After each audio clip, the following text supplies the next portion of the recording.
over. So we're going to be removing the intake valve off of this with our valve removal tool. We're going to use essentially just where the rocker arm support goes through. We're going to pin this in here.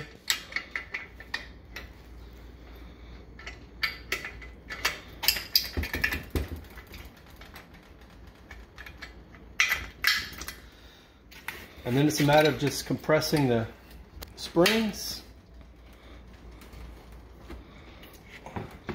Going to seat the valve all the way against the valve seat, and the valve retainer should come with it when we do that. So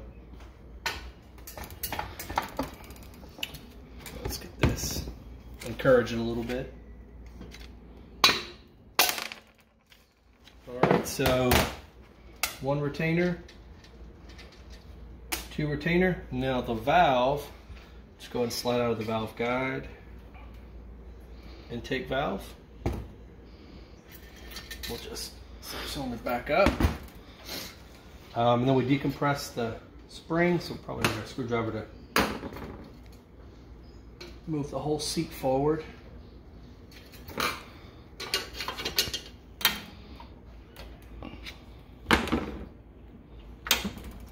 have to push down on this just a little bit.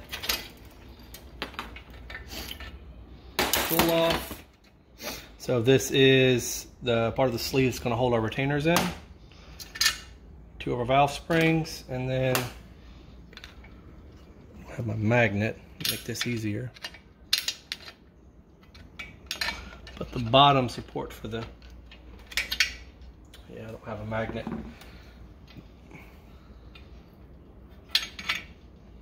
Bottom seat for the springs.